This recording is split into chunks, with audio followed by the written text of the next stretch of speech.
When I was 6-year-old, I received my gifts. My first grade teacher had this brilliant idea.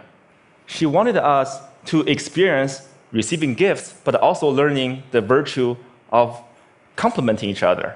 So she had all of us come to the front of the classroom, and she bought all of us gifts and stacked them in the corner. And she said, why don't we just stand here and compliment each other? If you hear your name called, go and pick up your gifts and sit down. What a wonderful idea, right? What could go wrong? Well, there were 40 of us to start with, and every time when I hear someone's name called, I would give out the heartiest cheer. And then there were 20 people left, and 10 people left, and 5 left, and 3 left. I was one of them. And the compliments stopped. Well, at that moment, I was crying, and the teacher was freaking out. And she was like, hey, would anyone say anything nice about these people? No one? Okay, why don't you go get your gift and sit down, so behave next year, someone might say something nice about you. Well, as I'm describing this to you, you probably know I remember this really well. But I don't know who felt worse that day. Was that me or the teacher? She must realize that she turned a team building event into a public roast for 3 6-year-olds. And without the humor, when you see people get roasted on TV, it was funny. There was nothing funny about that day. So that was one version of me, and I would die to avoid being in that situation again, to get rejected in public again. That's one version. Then fast forward 8 years, Bill Gates came to my hometown, Beijing, China, to speak, and I saw his message. I fell in love with that guy. I thought, wow, I know what I want to do now. That night, I wrote a letter to my family telling them by age 25, I will build the biggest company in the world, and that company will buy Microsoft. I totally embraced this idea of conquering the world, domination, right? And I didn't make this up. I did write that letter, and here it is. You don't have to read this through, and this is also bad handwriting, but I did highlight some keywords. You get the idea. So that was another version of me wanting to conquer the world. Well, then 2 years later, I was presented with the opportunity to come to the United States. I jumped on it, and because that was where Bill Gates lived, right? So I thought that was the start of my entrepreneur journey. Then fast forward another 14 years, I was 30. Nope, I didn't build that company. I didn't even start. I was actually a marketing manager for a Fortune 500 company, and I felt I was stuck. I was stagnant. Why is that? Where is that 14-year-old who wrote that letter? It's not because he didn't try. It's because every time I had a new idea, every time I wanted to try something new, even at work, I wanted to make a proposal, I wanted to speak up in front of people in a group, I felt there was this constant battle between the 14-year-old and the 6-year-old. One wanted to conquer the world, make a difference. Another was afraid of rejection. And every time, that 6-year-old won. And this fear even persisted after I started my own company. I mean, I started my own company when I was 30. If you want to be Bill Gates, you got to start sooner or later, right? When I was an entrepreneur, I was presented with an investment opportunity. And then I was turned down. And that rejection hurt me. It hurt me so bad that I wanted to quit right there. But then I thought, hey, would Bill Gates quit after a simple investment rejection? Would any successful entrepreneur quit like that? No way. And this is where it clicked for me. Okay, I can build a better company, I can build a better team or better product, but one thing for sure, I gotta be a better leader.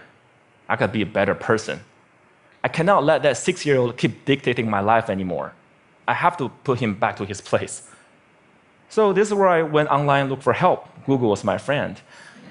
I searched, how do I overcome the fear of rejection? I came up with a bunch of psychology articles about where the fear and pain are coming from. Then I came up with a bunch of rah-rah inspirational articles about, don't take it personally, just overcome it. Who doesn't know that? But why was I still so scared? Then I found this website by luck. It's called rejectiontherapy.com. Rejection therapy was this game invented by this Canadian entrepreneur. His name is Jason Comley. And it's basically the idea is for 30 days, you go out and look for rejection. And every day get rejected at something, and then by the end, you desensitize yourself from the pain. And I love that idea. I said, you know what, I'm gonna do this, and I'll film myself getting rejected 100 days. And I came up with my own rejection ideas, and I'll make a video blog out of it. And so here's what I did. This is what the blog looked like. Day one, borrow $100 from stranger. So this is where I went to where I was working. I came downstairs and saw this big guy sitting behind the desk. You know, he looked like a security guard. So I just approached him, and I was just walking, and that was the longest walk in my life. I just hair at the back of my neck, standing up. I was sweating, and my heart was pounding. And I got there and said, "Hey, sir, can I borrow $100 from you?" And he looked up. He's like, "No." Why? And I said, "No, I'm sorry." Then I turned around and just ran. I felt so embarrassed. But because I filmed myself, so that night I was watching myself getting rejected, I just saw how scared I was. I looked like this kid in Sixth Sense. I saw dead people. But then I saw this guy, he wasn't that menacing. He was a chubby, lovable guy, you know. And he even asked me why. In fact, he invited me to explain myself. I could have said many things. I could have explained, I could have negotiated. I didn't do any of that. All I did was run. I felt, wow, this is like a microcosm of my life. Every time I feel the slightest rejection, I would just run as fast as I could. And you know what? The next day, no matter what happens, I'm not gonna run. I'll stay engaged. Day two, request a burger refill. This is where I finished, went to a burger joint, I finished lunch, and I went to the cashier and said, "Hey, can I get a burger refill?" And he was all confused. I was like, "What's a burger refill?" I said, "Well, just like a drink refill, but with a burger." And he said, "Sorry, we don't do burger refill, man." So this is where rejection happened. I could have run, but I stayed. I said, "Well, I love your burger, I love your joint, and if you guys do a burger refill, I would love you guys more." And he said, "Well, okay, I'll tell my manager about it. Well, maybe we'll do it, but sorry, we can't do this today." Then I left. And by the way, I don't think they ever done burger refill. I think they're still there. But the life and death feeling I was feeling the first time was no longer there, just because I stayed engaged, because I didn't run. I said, "Wow, great, I'm already learning things." Great. And then day three, getting Olympic donuts. This is where my life was turned upside down. I went to a Krispy Kreme. It's a donut shop mainly in the southeastern part of the United States. I'm sure they have some here too. And I went in and said, "Can you make me donuts that look like Olympic symbols?" Basically, you interlink 5 donuts together.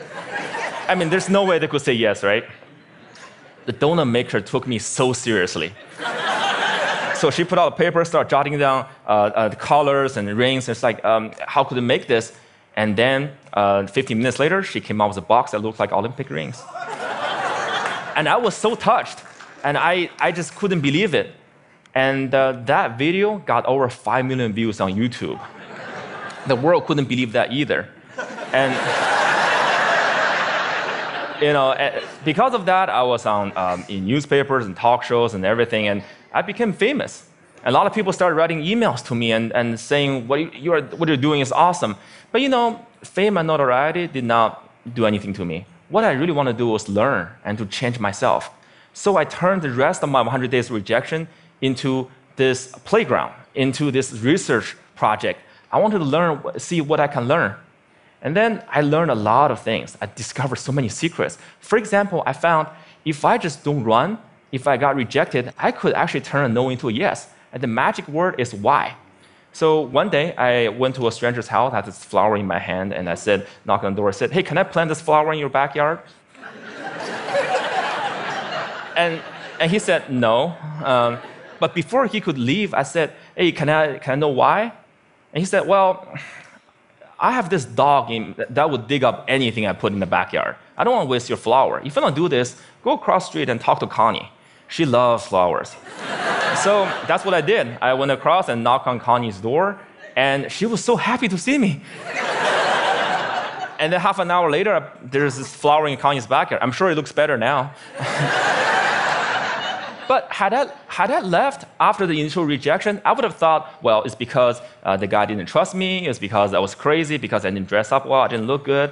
It was none of those. It was because what I offered did not fit what he wanted. And he trusted me enough to offer me a referral, using sales term. I converted that referral.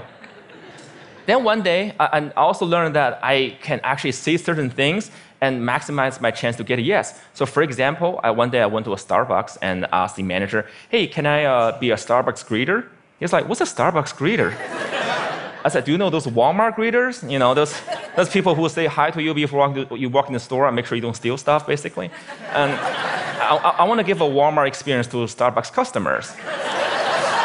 Well, I'm not sure that's a good thing, actually. Actually, I'm pretty sure it's a bad thing. And he was like, oh, yeah, this is how he looked. His name is Eric. He's like, I'm not sure. This is how he was hearing me. I'm not sure. Then I asked him, is that weird? He's like, yeah, it's really weird, man. But as soon as he said that, his whole demeanor changed. It's as if he's putting all the doubt on the floor. And he said, yeah, you can do this, and just don't get too weird. So for the next hour, I was the Starbucks greeter. I said hi to every customer that walked in and give them holiday cheers. By the way, I don't know what your career trajectory is. Don't be a greeter. It was really boring. But then I found I could do this because I mentioned, is that weird? I mentioned a doubt that he was having. And because I mentioned, is that weird? That means I wasn't weird. That means I was actually thinking just like him, seeing this as a weird thing. And again, I learned that if I mention some doubt people might have before I ask the question, I gain their trust. People will more likely to say yes to me. And then I learned I could fulfill my life dream by asking. You know, I came from 4 generations of teachers. And my grandma has always told me, hey, Jia, you can do anything you want, but it'd be great if you become a teacher. But I want to be an entrepreneur, so I didn't. But it has always been my dream to actually teach something. So I said, what if I just ask and teach a college class? So I lived in Austin at the time, so I went to University of Texas in Austin, knocked on professors' doors, and said, can I teach your class? I didn't get anywhere the first couple times. But because I didn't run, I kept doing it. And on the 3rd try, the professor was very impressed. It's like, no one has done this before. And I came in prepared with the PowerPoints and my lesson. It's like, well, I can use this. Well, when you come back in 2 months, I'll fit you in my curriculum. And 2 months later, I was teaching a class. This is me. You probably can't see this. It's a bad picture. You know, sometimes you get rejected by lighting, you know. But when I finished teaching that class, I walked out crying because I thought I could just fulfill my life dream just by simply asking. I used to think I have to accomplish all these things, I have to be a great entrepreneur or get a PhD to teach. But no, I just asked and I could teach. And in that picture, which you can't see, I quoted Martin Luther King Jr. Why? Because in my research, I found the people who really changed the world, who changed the way we live and the way we think, are the people who were met with initial and often violent rejections. People like Martin Luther King Jr., like Mahatma Gandhi, Nelson Mandela, or even Jesus Christ. These people did not let rejection define them. They let their own reaction after rejection define themselves. And they embrace rejection. And we don't have to be those people to learn about rejection. And in my case, rejection was my curse, was my boogeyman. It has bothered me my whole life because I was running away from it. Then I started embracing it. I turned that into the biggest gift in my life.